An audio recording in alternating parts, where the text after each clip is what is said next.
당신은 왜 항상 혼자 정해요? 결혼은 혼자 사는 게 아니잖아요. 정말 이렇게 우리 결혼을 후회하게 만들 거예요? 광숙은 말을 아끼고 있었지만 더는 참을 수 없었습니다. 처음 몇 번은 그냥 넘겼습니다. 성격 차이겠지, 시간이 지나면 괜찮아지겠지라고 스스로를 달래며 하루하루를 버텼습니다. 하지만 이제는 그 침묵이 자신을 좀먹고 있다는 걸 깨달았습니다. 신혼의 달콤함은 오래가지 않았습니다. 서로를 너무 사랑해서 결혼한 줄 알았는데 현실은 생각보다 훨씬 단단하고 무거웠습니다. 광숙과 동석 두 사람 모두 결혼이 처음이 아니었기에 더 조심스러웠고 더 성숙하게 잘 해내고 싶었습니다. 그러나 그 성숙함이 서로를 배려하지 못하는 변명처럼 되어가고 있었습니다. 광숙은 혼잣말처럼 중얼였습니다. 내가 왜 이렇게 눈치를 봐야 하지? 내가 뭘 그렇게 잘못했을까? 광숙은 요즘 새벽마다 도시락을 싸고 있었습니다. 한결과 한봄, 동석의 자녀들. 두 아이는 이미 성인이었습니다. 한결은 레지던트 마지막 해였고 한봄은 사회초년생으로 갓 취직한 상태였습니다. 그럼에도 불구하고 광숙은 그들을 아이처럼 챙겼습니다. 동석의 아이들이 어릴 때 엄마를 잃어 받아보지 못한 엄마의 손길을 전해주고 싶은 마음이 컸기 때문입니다. 집에 잘 들어오지 못하는 결을 위해 매번 따뜻한 국을 식지 않게 보온병에 담고 속옷이며 양말까지 정리해 챙겨놓았습니다.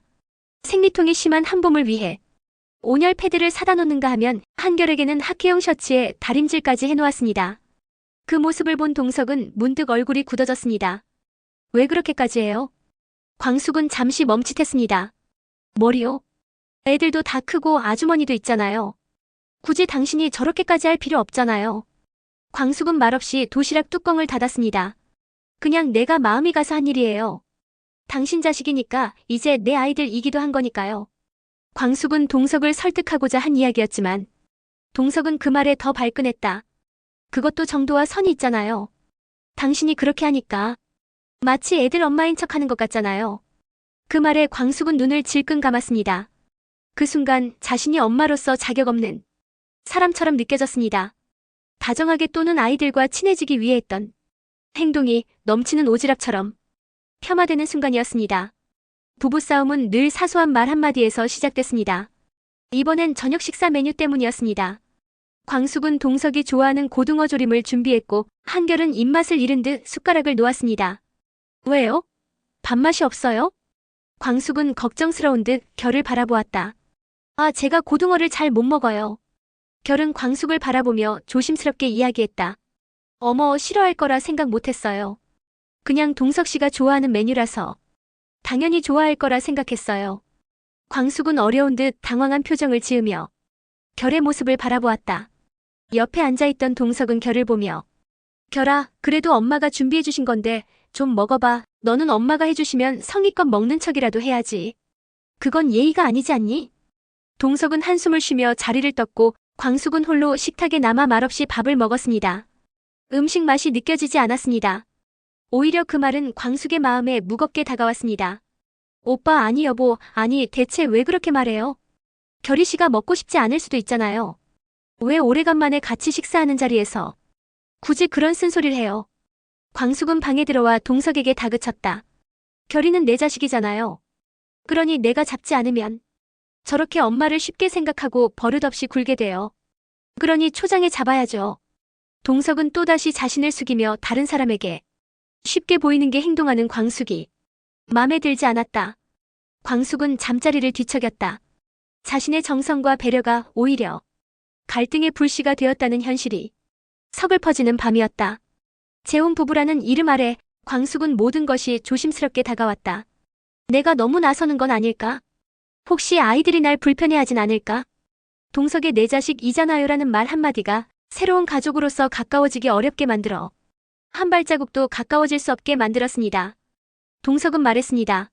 나는 그냥 조용하고 편한 삶이었으면 좋겠어요. 광숙은 어이없는 듯 웃으며 대답했습니다. 그게 편한 삶이라면 나는 불편한 사람이겠네요. 동석과 광숙 두 사람의 갈등은 점점 더 골이 깊어지기 시작했습니다. 며칠 뒤 봄이 광숙에게 조심스럽게 말했습니다. 엄마, 강수 씨랑 저 정식으로 만나고 있어요. 어머, 정말이요? 두 사람 너무 축하해요. 아빠에게 이 소식을 전해야겠어요. 아, 아빠는 이미 알고 계세요. 아빠한테 허락을 받고 말씀드리는 거예요. 광숙은 말을 잃었습니다. 광숙의 전 남편 장수 씨의 막내 동생. 즉 자신의 시동생이자 아이 같았던 강수가 한봄과 연애 중이라는 살짝 눈치는 채고 있었다. 하지만 충격적인 건 이 사실을 동석이 이미 알고 있었던 것이었습니다. 뭔가 자신만 가족들에게 소외당하는 기분이 들어 그날 밤 동석에게 이 이야기를 꺼내보았다. 당신 이걸 알고 있었어요? 응. 지난번에 보미가 자리를 마련해서 둘이 정식으로 만나겠다고 해서 식사나 한번 했어요. 동석이 앞에 있던 신문을 펴들며 이야기했다.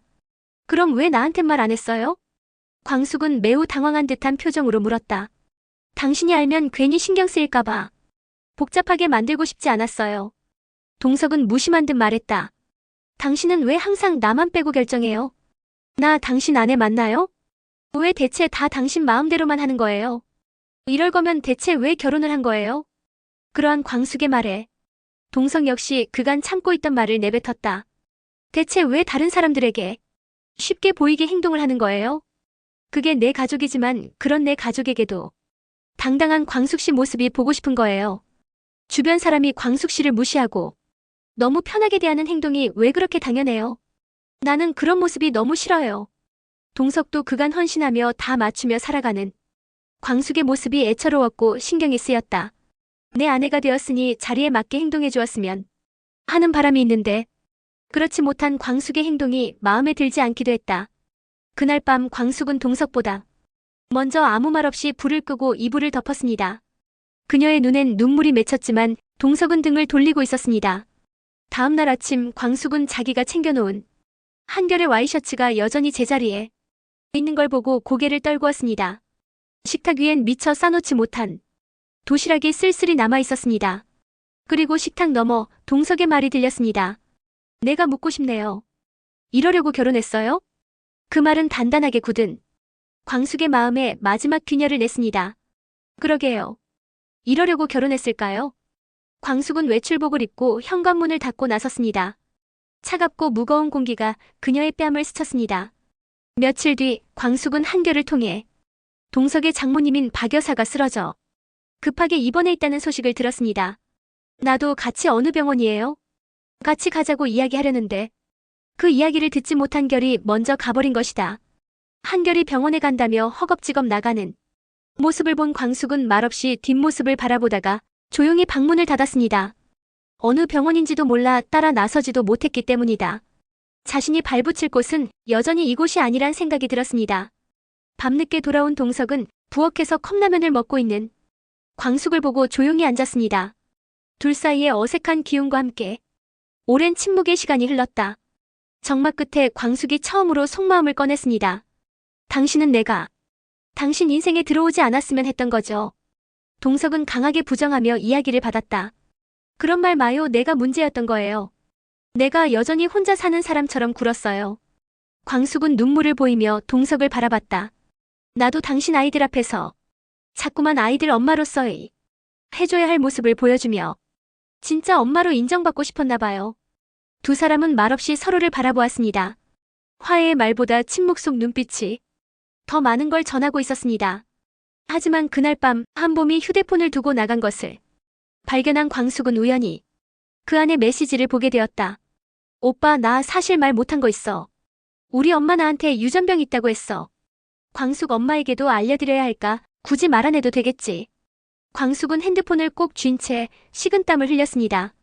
모든 갈등이 조금씩 해소되는 듯했던 그 순간 다시 또 예고 없이 다가온 파도 같은 진실이 그녀를 덮치고 있었습니다. 그때 퇴근을 하고 들어온 동석이 지난밤 다툰 일에 미안한 마음이 생겨 종일 불편했던 마음을 담아 이야기했다. 내가 잘못했어요. 당신한테 상의도 없이. 광숙은 그 말을 듣는 순간 손에 들고 있던 식칼을 내려놓고 고개를 들었습니다. 동석이 그렇게 먼저 사과한 건 처음이었습니다. 그날 저녁 부엌은 유난히 고요했습니다.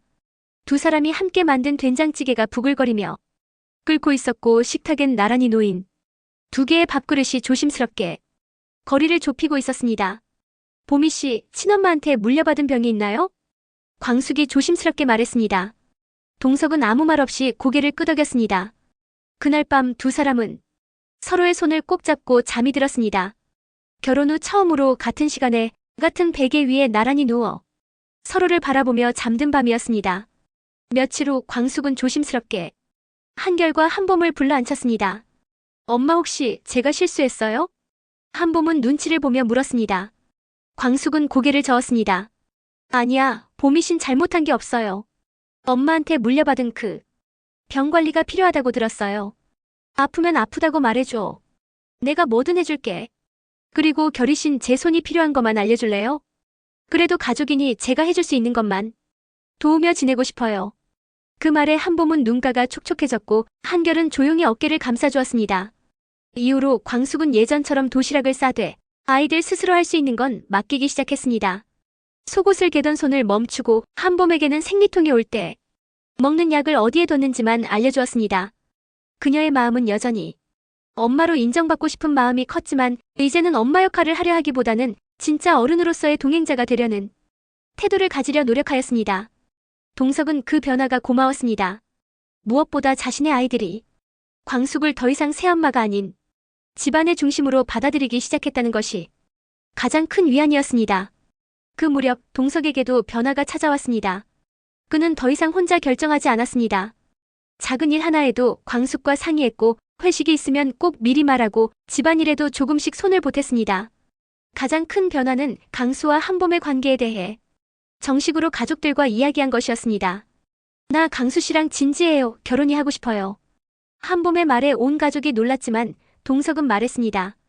그렇다면 집에서 같이 한번 만나자. 우리가 서로 모르는 사이는 아니지만 이제 광숙 씨가 엄마이니 엄마로서 강수와 자리를 만들어서 다시 인사를 해야 하지 않을까? 그 말에 덧붙여 광숙이 이야기했다. 우리 모두 한 사람 한 사람 다 소중한 가족이에요. 그러니까 내 가족이 사랑하는 사람이면